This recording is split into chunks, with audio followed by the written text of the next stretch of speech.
Hello and a very warm welcome. You're watching Gravitas. My name is Molly Gambhir. Let's get started.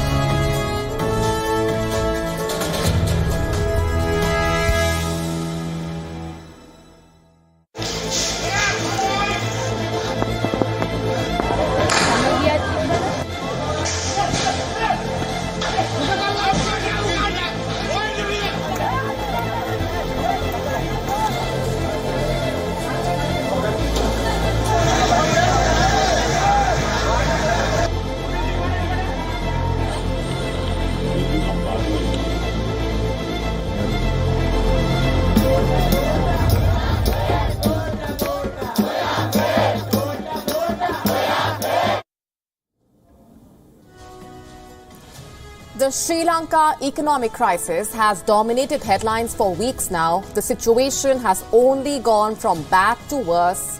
Food and fuel shortages, power cuts, record inflation, widespread protests. We have been telling you how people have died while waiting to buy fuel in long queues. And over the last 24 hours, the situation turned uglier. The police fired at the protesters. One protester was killed, and this has only fueled the already mounting anger against the Rajapaksas. On Gravitas tonight, we piece together the latest reactions from on the ground and tell you why the political chaos is bad news for the country's way out of the economic crisis.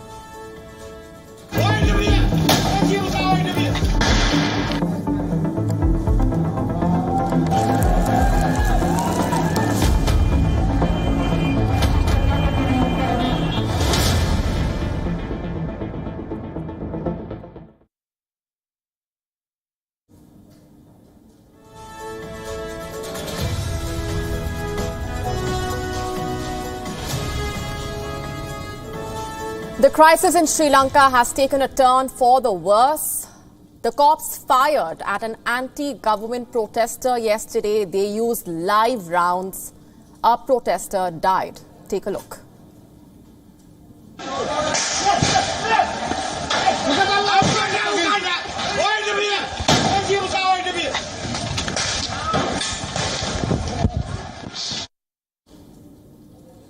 This happened in Ramukkana yesterday. This town is barely 60 miles away from the capital, Colombo. The demonstration was against the latest fuel price hike.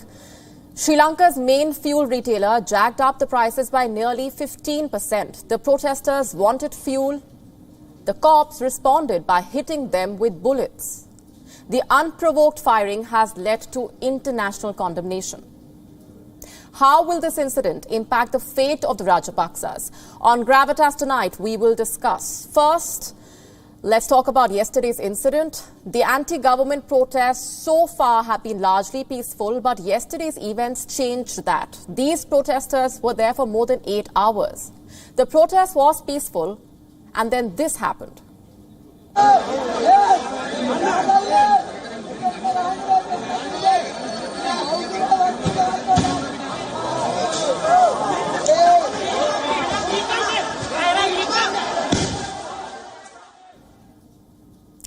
Like I told you before, one person died in this shooting. At least 29 are hurt. And this includes both protesters and police officers. 2 victims are in critical condition. American and European diplomats have condemned the incident. How does the police justify firing at unarmed protesters? Well, the cops say the protesters wanted to burn a fuel tanker, so they acted to contain the situation. This claim is yet to be authenticated. The footage from the site of the shooting shows no tanker. The shooting has not deterred the protesters, though. They turned up at the same location again today, the site of the shooting. Take a look.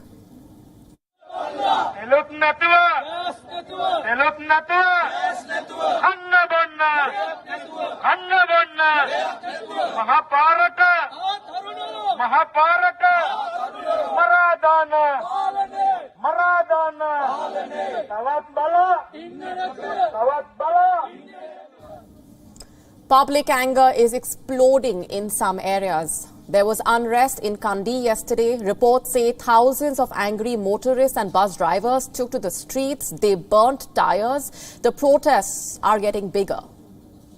Have a look at this map. The protests began almost a month back. Within weeks, the campaign has spread across the entire country. Sri Lanka has witnessed almost 300 protests already, and each and every one of them was directed at the Rajapaksas. What do they have to say about the violence? The Sri Lankan Prime Minister Mahinda Rajapaksa has spoken out. He said he is deeply distressed by the violence. His brother, the President of Sri Lanka, had something to say too. Gotabaya Rajapaksa promised an impartial probe, but the anger of the protesters has not simmered.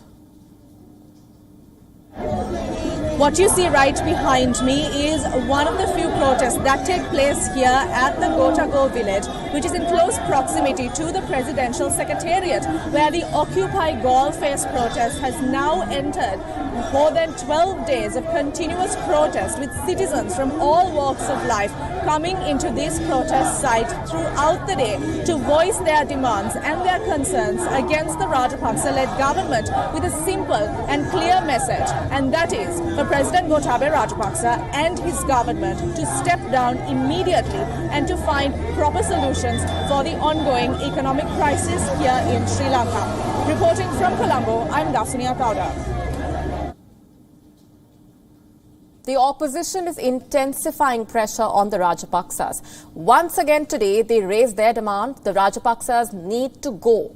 The leader of opposition, Sajith Premadasa, spoke out in Parliament. He called the Rajapaksa administration a murderous and terrorist government and pushed for the president's resignation. At the previous party leaders' meeting, you said that the president has informed the speaker that he is ready to resign if all party leaders request for it. We as the opposition is ready to unanimously make this statement if you afford us with this opportunity.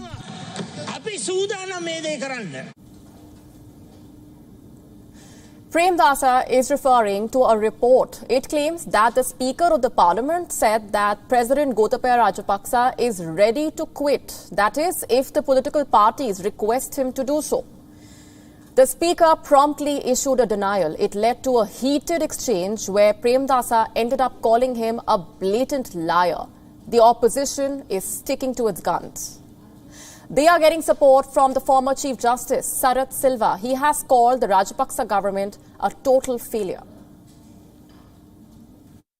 There's a total failure of the government mechanism. The ministers have resigned. President is calling people to take up office of ministerial positions. They take up, next day resign. So there is no confidence, there is no purpose. In any event, under the constitution, if a motion of no confidence is passed, once again the thing turns over to the president. There is no doubt the pressure on the Rajapaksas is building. They suffered another setback today. 3 more lawmakers withdrew their support. They will no longer back the Rajapaksa government. Will this outrage against the Rajapaksas impact Sri Lanka's bailout? Already, the International Monetary Fund has concerns. The IMF says Sri Lanka's debt is unsustainable. The IMF has a precondition before the bailout. It wants Colombo to contain its debt levels. Only then the IMF can lend some money to Sri Lanka. Here is a statement about this from the IMF. I'm quoting, "These considerations would need to be examined for a potential RFI for Sri Lanka once adequate assurances are obtained that debt sustainability will be resolved." So what does Sri Lanka really need to do? It needs to reach out to its creditors. The existing debt needs to be restructured. Sri Lanka now must settle concerns around its debt levels. What about the political instability? Shouldn't that be a factor?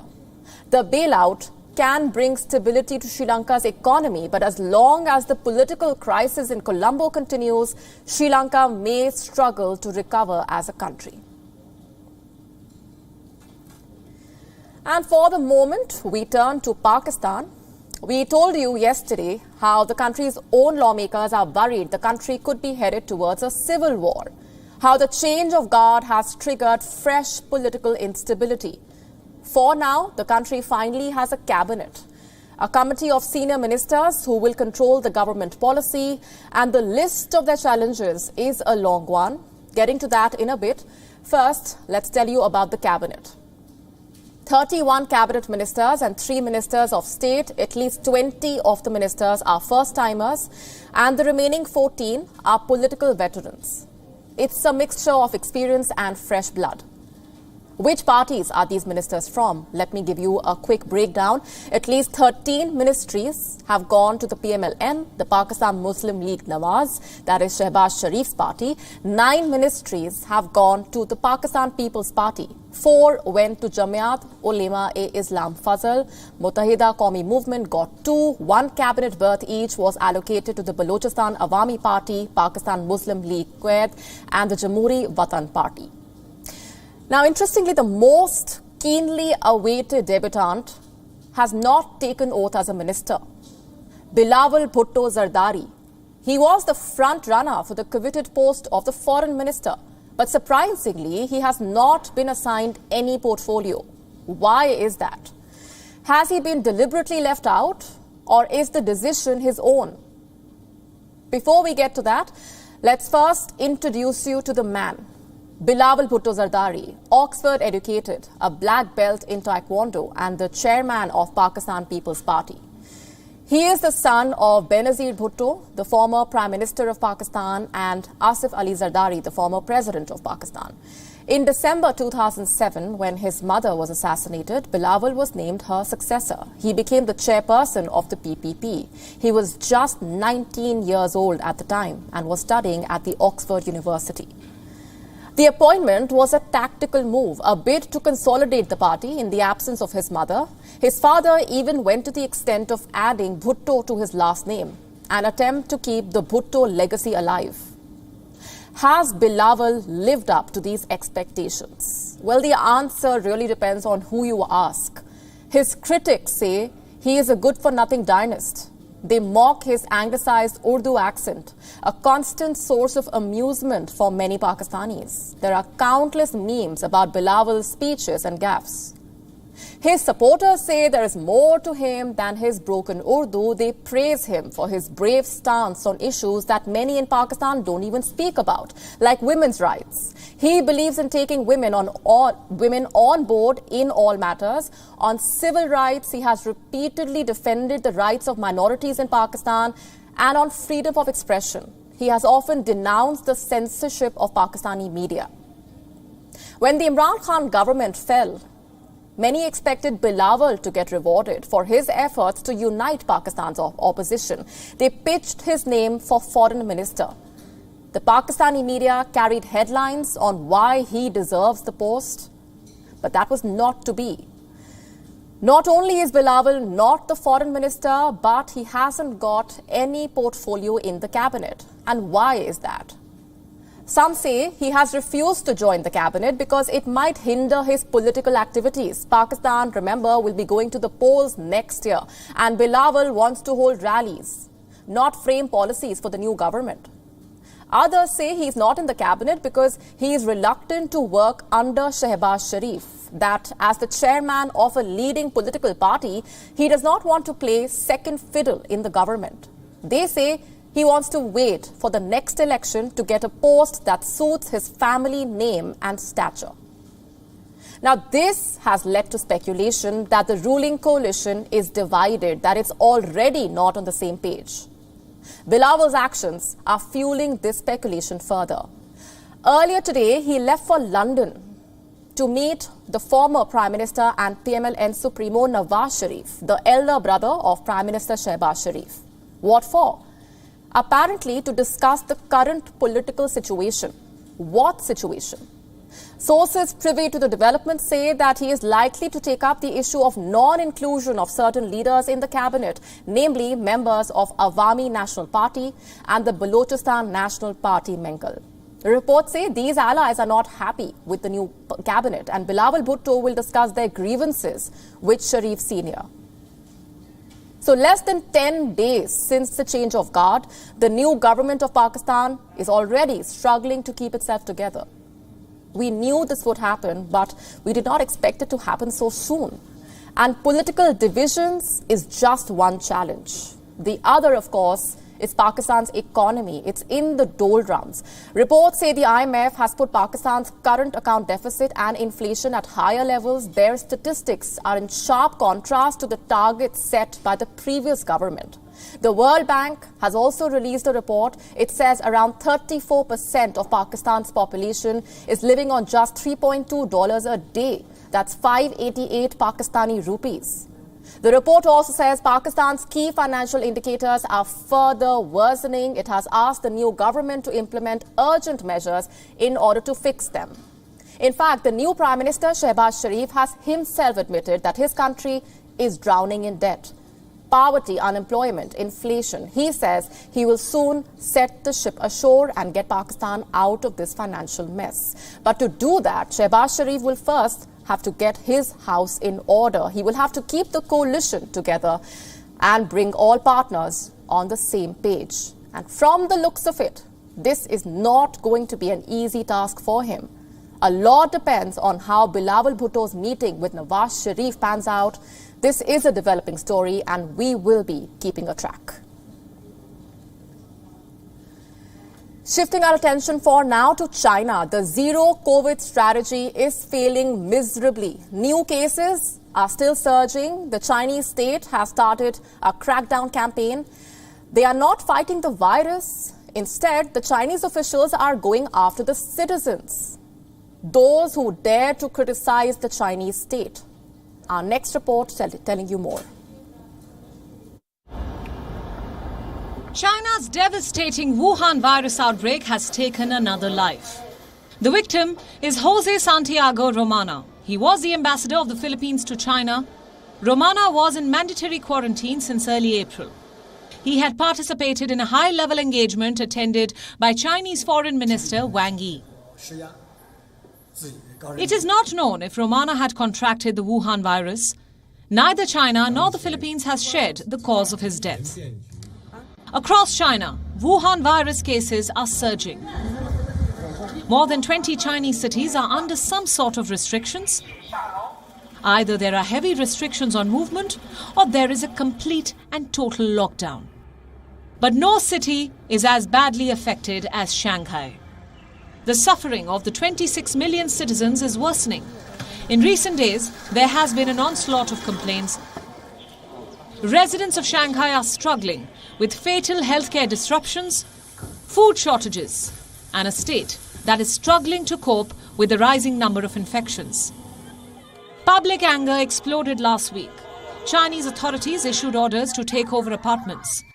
These residents were forced to surrender their homes to Wuhan virus patients. They clashed with the local police. These pictures led to wide condemnation of the Communist Party. Beijing is now cracking down on those who are exposing the truth about China's response. They have been threatened with dystopian banners. These came out last week. One of them says, "Watch your own mouth or face harsh punishment." It's a serious threat. Chinese pandemic workers recently hunted down a dissenter. His crime was a social media post critical of the Chinese establishment. Here is how the Chinese workers threatened him. Beijing has been spooked by the growing dissent. So much so that it is willing to censor its own national anthem online. A user of China's Twitter alternative Weibo wrote the post. It featured the first line of the Chinese national anthem, "Stand up, those who refuse to be slaves." Suddenly the phrase went missing from the platform.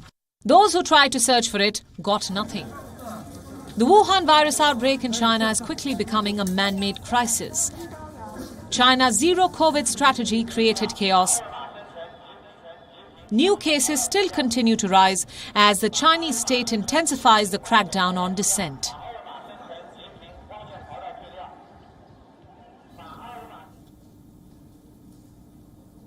Let's now shift our focus to Washington. It is hosting a meeting of the G20 finance ministers, but all is not well there.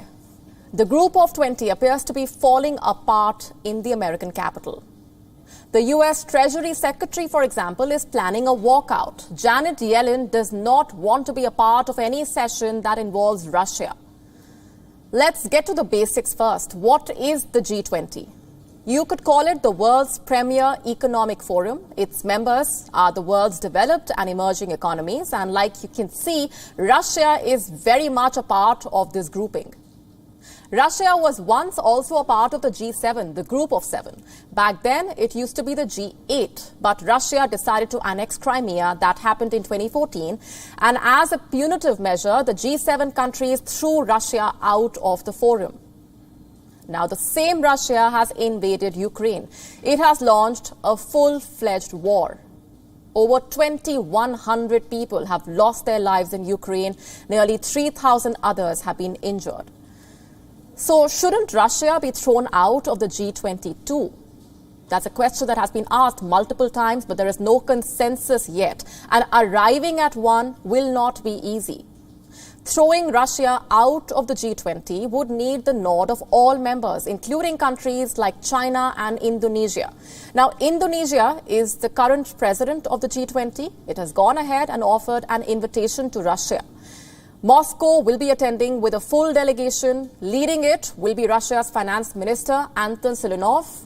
He will be a part of most discussions, although virtually. He will be sending out a message to the West that it's all business as usual. The United States does not want to share the room with Russia. So the Treasury Secretary Yellen will be skipping meetings that have Russian representatives.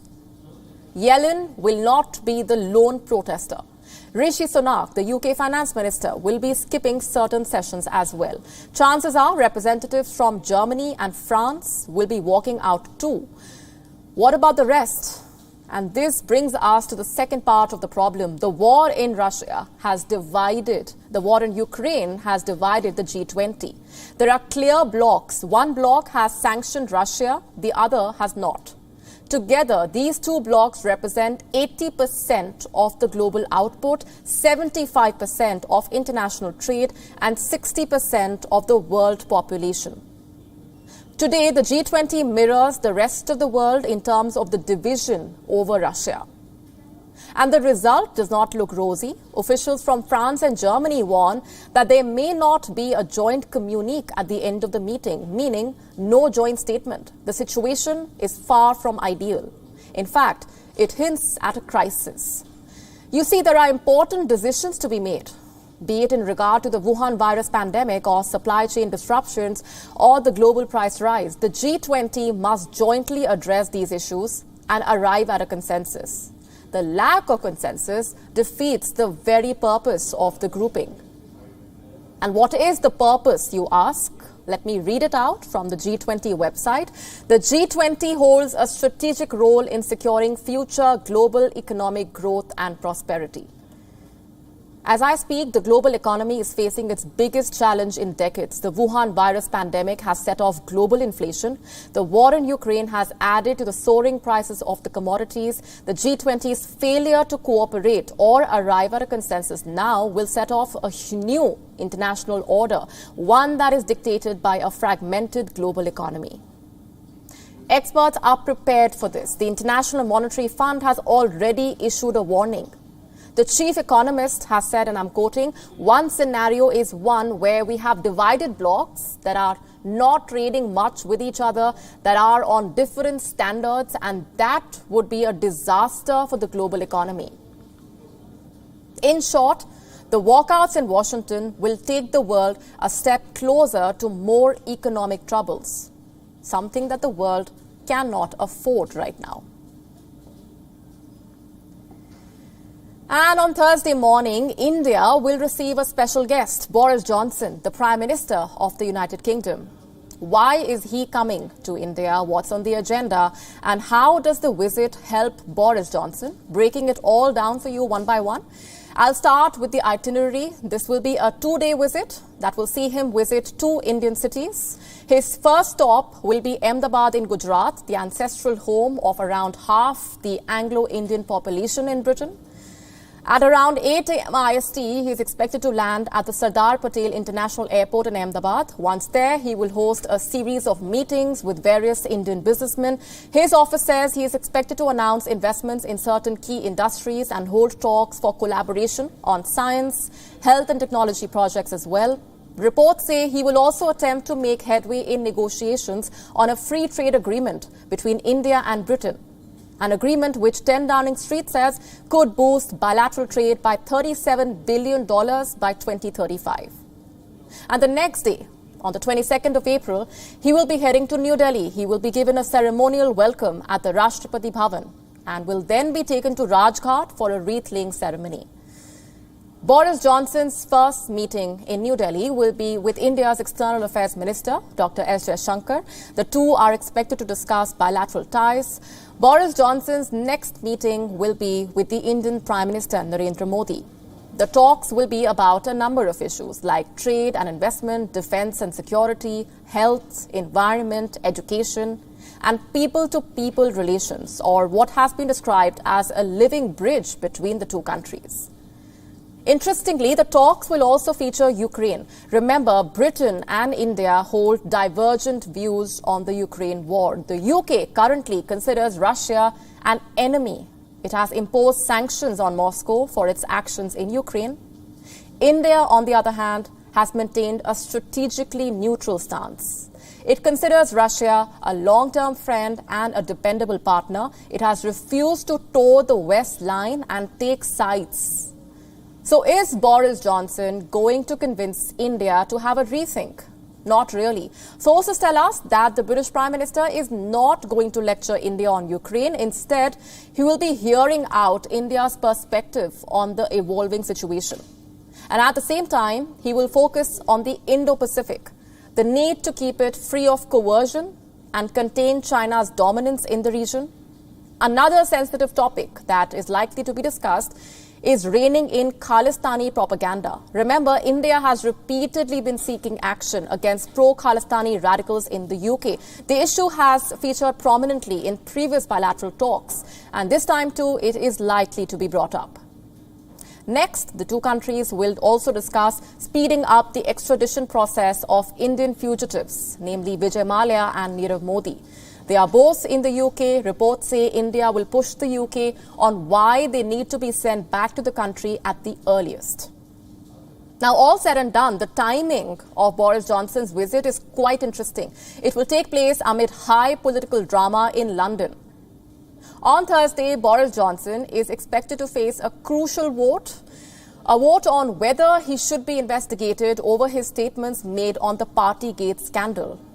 For those uninitiated, the British Prime Minister is under fire for partying during the 2020 lockdown and then for allegedly lying to the Parliament. When the allegations first surfaced, he had insisted that no lockdown rules were broken. However, last week, a police investigation found him guilty and fined him for breaking the law. So on Thursday, the British Parliament will be sealing his fate. But Boris Johnson will not be present. He will be in India. His critics say he is using this visit to distract people from the political mess back at home. And if that is indeed the case, we are not too sure if the distraction will actually work. On to France now. The presidential race has reached its climax. In a few hours from now, the top two contenders will be facing off in a televised presidential debate. I'm talking about Emmanuel Macron and his challenger, Marine Le Pen. Now, the two of them have a long history. They were the front runners in the last election as well, but Le Pen's performance on the presidential debate cost her the top office. Will history repeat itself in 2022, or will Le Pen prove her critics wrong this time around? Our next report explores.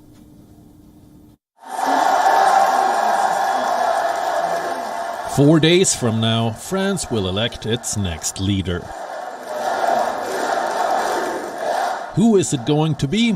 Will the incumbent president get a second chance? C'est notre devoir. Or will the French electorate crown a new leader?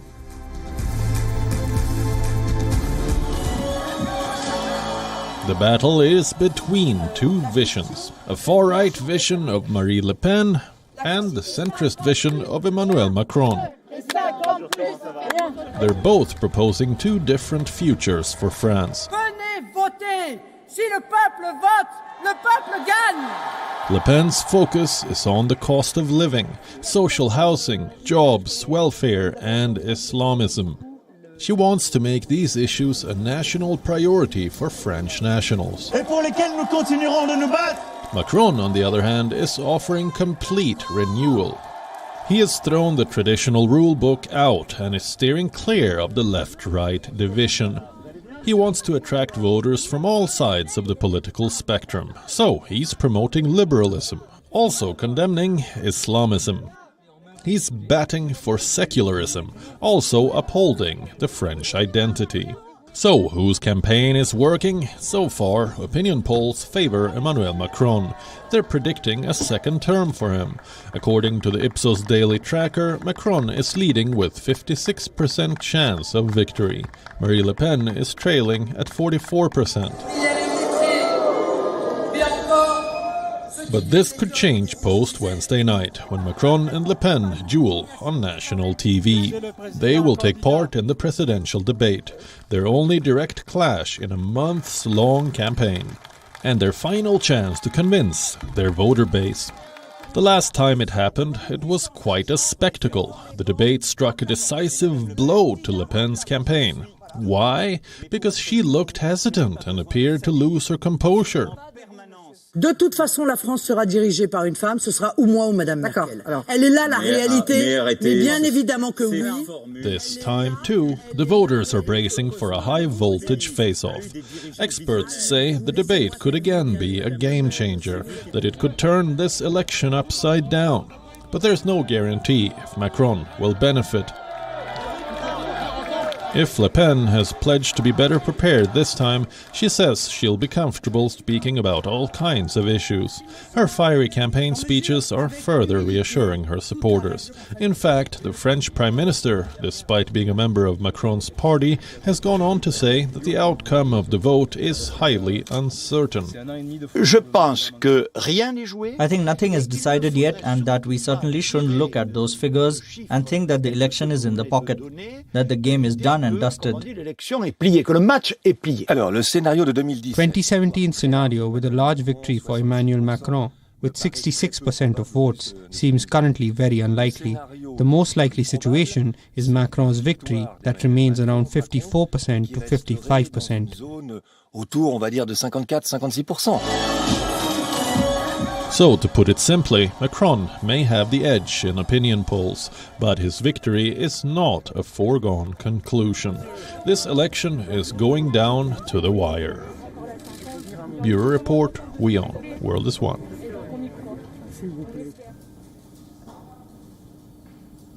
Have you heard the phrase, dropping the ball? Well, it's used when someone makes a mistake or makes a serious lapse in judgment.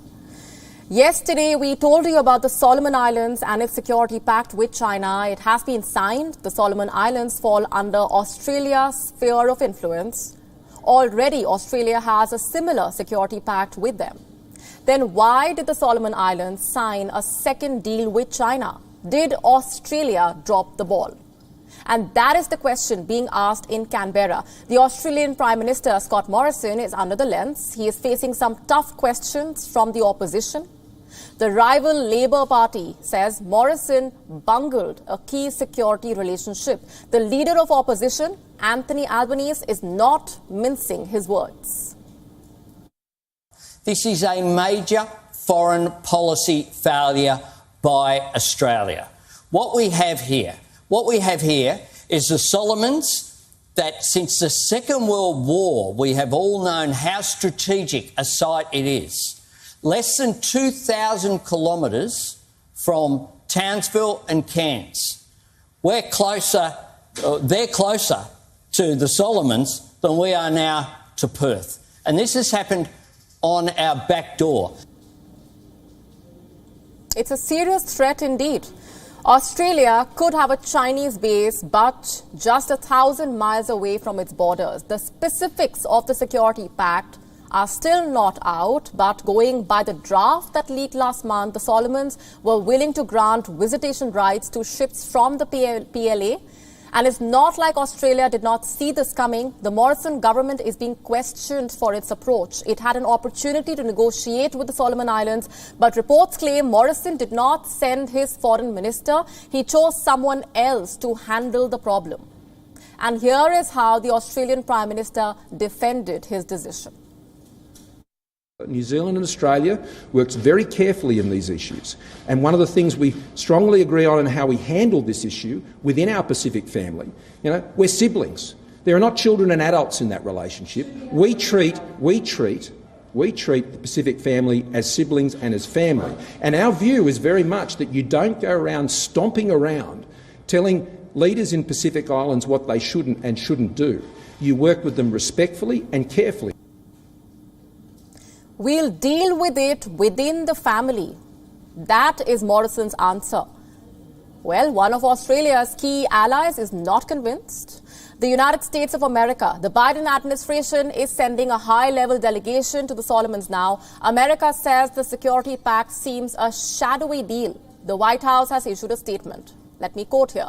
We are concerned by the lack of transparency and unspecified nature of this agreement, which follows a pattern of China offering shadowy, vague deals with little regional consultation in fishing, resource management, development assistance, and now security practices.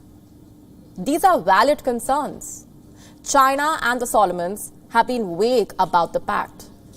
Is it the same one that was leaked last month? The one that allowed Chinese ships to replenish in the Solomons? The one that allows Chinese soldiers to set foot in the country? If that is what Honiara has agreed to, it could lead to serious repercussions. The influence of the Chinese military will extend well beyond its borders. The terms of that leaked draft can be interpreted in any way. It covers almost anything that is connected to China.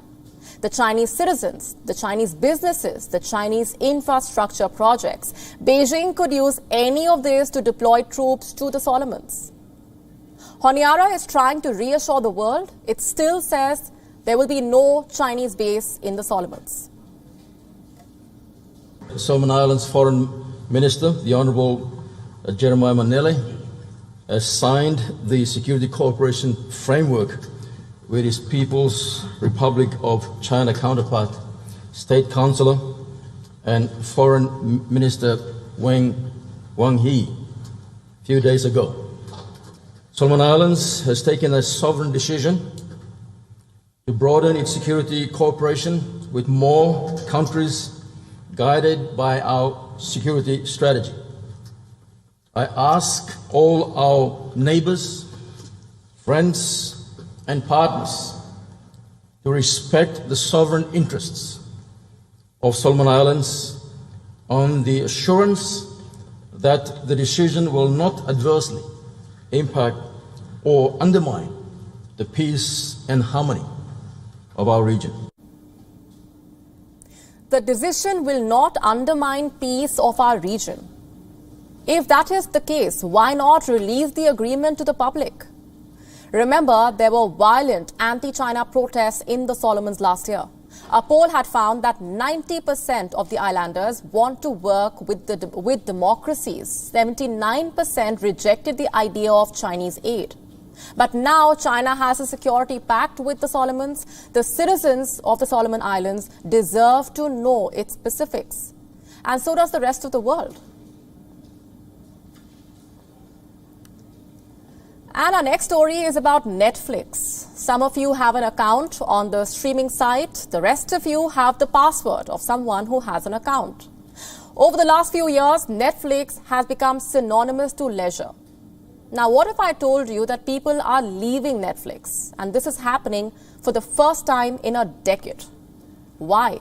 We will find out in just a bit. Let's start with some numbers for now. At least 200,000 people left Netflix between January and March this year. Another 200,000 users will log out in the next 3 months, that is by July 2022. Back to the big question, why are these people leaving Netflix? The OTT platform has two explanations. One is price rise. In January this year, remember, Netflix raised the subscription rates in the US, the UK and Canada by how much? Up to $2. It was the first price hike in 2 years, and the timing could not have been worse. Not too long after January, Russia invaded Ukraine. The price of Brent crude shot up, and soon everything else started getting expensive. So people started cutting down on luxuries to cope with the increased cost of living. In the UK alone, 1.51 million subscriptions were cancelled between January and March Netflix also felt the pinch. The reason number two, it says, is Russia. Netflix is one of the companies that recently exited Russia. That one move cost the platform some 700,000 subscribers, or so it says. Adding, had it not exited, Netflix would have added another 500,000 subscribers, meaning its net subscribers would have still been in green. Now, these are explanations that are coming from Netflix. The war, the inflation, things that are very interestingly beyond the OTT platform's control. But is Netflix really a victim of the circumstances? Not really. There is more to this story than that. You see, Netflix had a great pandemic. People were locked up in their homes. They had nowhere to go, so everyone flocked to Netflix. In the very first month of the lockdown, Netflix added some 16 million subscribers. By the end of 2020, the number was 36 million. Did Netflix disappoint these users? A recent original surely did. I'm talking about Bridgerton. Netflix was riding big on this show. The first season had broken all charts. Fans could not wait for the sequel. It turned out to be a damn squib, or so the fans say. And this was not the first time that Netflix was letting down its users. You know, this OTT platform sold itself as the antithesis to cable television, as a platform for good content, as a platform for new content, until it became a platform that was churning out content very similar to 90s cable TV. How many of you have watched Is It Cake? It's a game show, one where contestants are expected to tell whether objects in front of them are real or cakes in disguise. Now, who would want to spend 649 rupees a month for that? Reports say that last year, Netflix spent around $13 billion on original content. Clearly, it failed to impress. While Netflix's quality of content takes a nosedive, other players in the market have started making a mark. Many are offering similar choice of movies, shows and documentaries at a cheaper rate. Last year, streaming platforms spent up to $50 billion on content. Netflix users could still justify paying more because they could share their passwords and the bill. In other words, a 649 rupees plan in India or a $20 plan in the United States could be split between a group of friends. This was until Netflix started asking users to pay extra for sharing passwords. The OTT platform is currently testing this new feature. Why? Netflix says 100 million people are watching its videos through shared passwords, and it wants to monetize this viewership. Users are not happy. Many are evidently leaving. They are either moving to different platforms or moving out. Look around you. Our world is finally opening up. People no longer need to be glued to the television sets. There are other places of entertainment, other sources of leisure. Gyms have reopened, theaters have reopened, clubs are now welcoming members all over again. People can now afford to log out and step out, which is good for us but bad for Netflix. Let's now take a look at what else made news. Time for Gravitas Global Headlines. The United Nations has said more than 5 million Ukrainians have now fled the country following the Russian invasion. This is Europe's fastest growing refugee crisis since World War II. After nearly 2 months of being under siege, Mariupol in Ukraine could fall into Russian hands within hours, as per a Ukrainian official, as the two sides agreed on a humanitarian corridor to allow civilians to flee the port city. A UK court has issued a formal order to extradite WikiLeaks founder Julian Assange to the United States to face trial. The decision now rests with UK Interior Minister, but Assange can still appeal. Peru, inflation protests have now gripped the country's tourist capital of Cusco, where thousands have taken to the streets to protest against rising prices, driven by the highest inflation in 26 years. India's capital has brought back mask mandates as it witnesses a surge in COVID-19 infections and positivity rate. Yemen's internationally recognized presidential council was sworn in the southern port city of Aden. The swearing-in took place before the parliament in a ceremony attended by foreign ambassadors, along with US and United Nations envoys to Yemen.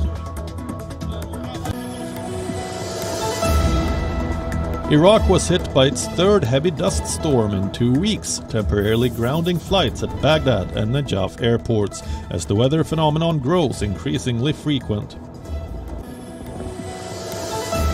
Mandatory evacuations have been ordered for Arizona residents near Mount Union, about 10 miles south of Prescott, as wildfires spread across the region. Wimbledon have issued a blanket ban on Russian and Belarusian players from this year's tournament, which will prevent Russia's men's world number 2 Daniil Medvedev and women's world number 4 Aryna Sabalenka of Belarus from participating in this year's grass court Grand Slam. Liverpool beat Manchester United 4-0 at Anfield to go top of the English Premier League. Luis Diaz and Sadio Mane were on target, while Mohamed Salah grabbed a brace. The Reds are 2 points clear of champions Manchester City, who can regain top spot tonight. With that, it's a wrap on this edition, leaving you as always with Gravitas Images. Thanks very much for watching.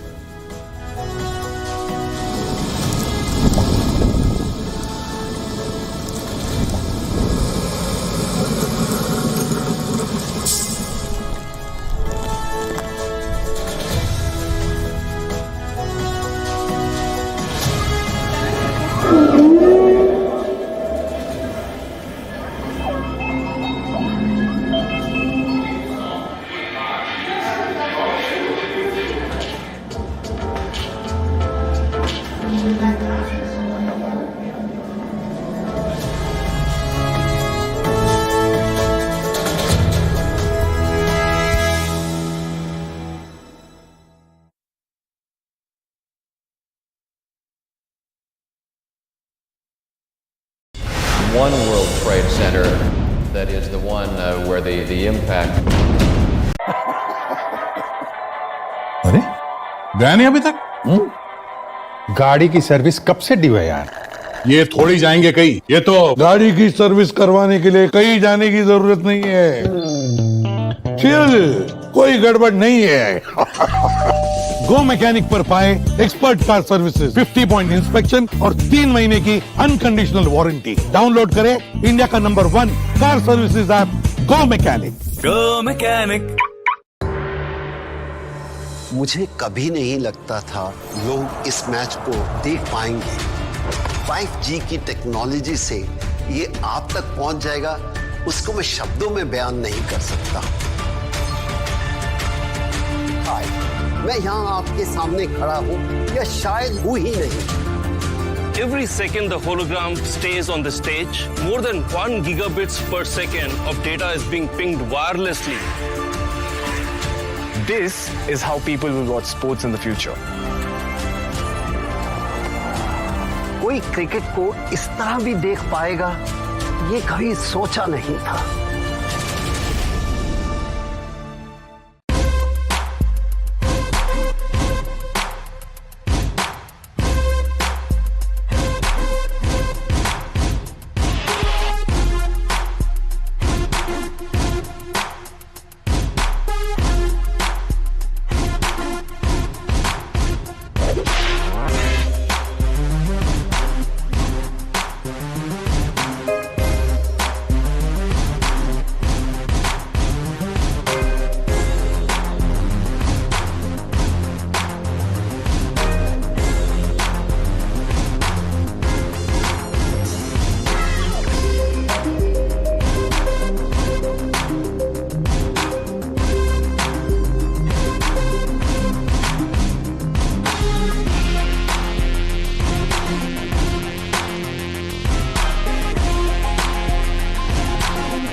Israel claims to have destroyed a rocket launching site used by the Hamas. Israeli Prime Minister Benjamin Netanyahu has made no mention of any halt to the offensive.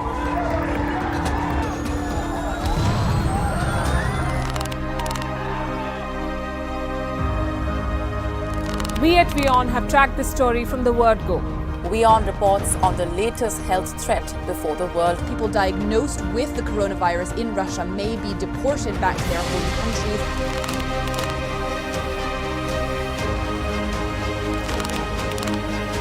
The looting started early Saturday.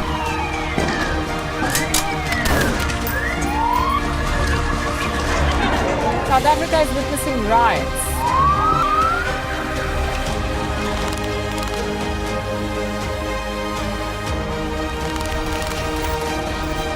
Hopping through a Taliban has gone down.